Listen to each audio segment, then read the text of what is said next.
So guys వీడికి yesterday LLR apply చేశాను అనమాట. స్లాట్ ఇవాళ బుక్ చేస్తే ఎగ్జామ్ ఉంటుంది. సో ఎగ్జామ్ కి ఆర్టీఓ ఆఫీస్ దగ్గరికి ముగ్గురం వెళ్ళిన తర్వాత లోపలికి వెళ్ళి మన రాయించుకోవాలన్నట్టు. రాయించుకున్న తర్వాత సో వీడిని నన్ను బయటకు వెళ్ళమన్నాడు. ఎల్ఎల్ఆర్ అయితే వీడి అంటే లైసెన్స్ కి వీడు అప్లై చేసుకుండు. సో మమ్మల్ని పంపించిన తర్వాత వీడికి ఏదో చెప్పారంట. ఆర్టీపీ ఆఫీస్ లో వెళ్ళిన తర్వాత వీళ్ళిద్దరిని బయటకు వెళ్ళమన్నారు.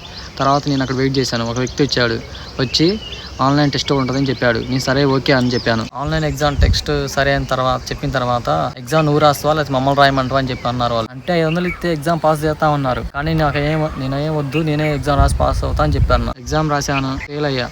11 మార్కులు వచ్చినాయి. పెనాల్టీ 50 రూపాయలుగా పే చేసి మళ్ళీ ఎగ్జామ్ రాసుకుంటా అని చెప్పి వచ్చారు. ఈ వీడియో చేయడానికి మెయిన్ రీజన్ ఏంటంటే ఫస్ట్ మేము ఆడికి వెళ్ళగానే ఒక మాట అడిగాడు, మీకు ఏజెంట్ అప్లై చేశారా, ఎవరు అప్లై చేశారని. సో నేనేం చెప్పా, నేనే అప్లై చేసిన అన్న అని చెప్పిన. అంటే ఇక్కడ మెయిన్ రీజన్ ఏంటంటే నేను అప్లికేషన్ పెట్టా, మీకు ఇక్కడ పెడతాను, పక్కన పెడతాను. అది సక్సెస్ఫుల్గా ఉందా లేదా అని మీరైతే మీకు తెలుస్తుంది కదా, అంటే కరెక్ట్గా సబ్మిట్ అయినాయా లేదా అని డాక్యుమెంట్స్ అనేవి నేను ఇటు సైడ్ షో చేస్తా, మీరే చెప్పండి. అంటే ఏజెంట్ పెడితే ఎటువంటి ఛార్జెస్ లేవు, మనం డబ్బులు సేవ్ చేసుకొని 500 600 మనం అప్లై చేసుకుంటే వీళ్ళు ఆర్టీఓ వాళ్ళు ఛార్జ్ చేసుకొని మనకు లైసెన్స్ ఇస్తారు అన్నట్టు. అంటే నేను అనేది డబ్బులు తీసుకొని లైసెన్స్ ఇచ్చే దాని గురించి కాదు. అంటే ఆర్టీఓ వాళ్ళు ఏజెంట్ పెడితేనేమో ఫ్రీ సర్వీస్, అంటే వాళ్ళకి ఇలా కమిషన్ ఉంటుంది సంథింగ్, మనకి ఎందుకు మనం మాట్లాడుకోకూడదు.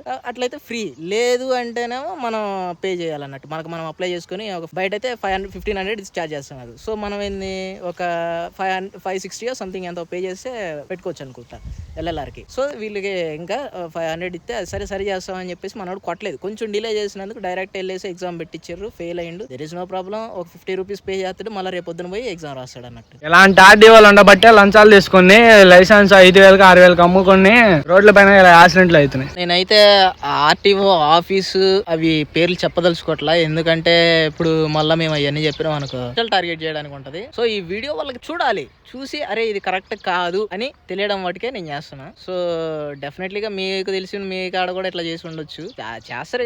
ఇదంతా మారిపోయింది అంతే. దీని గురించి నేను పెద్దగా ఏం మాట్లాడదలుచుకోవట్లా.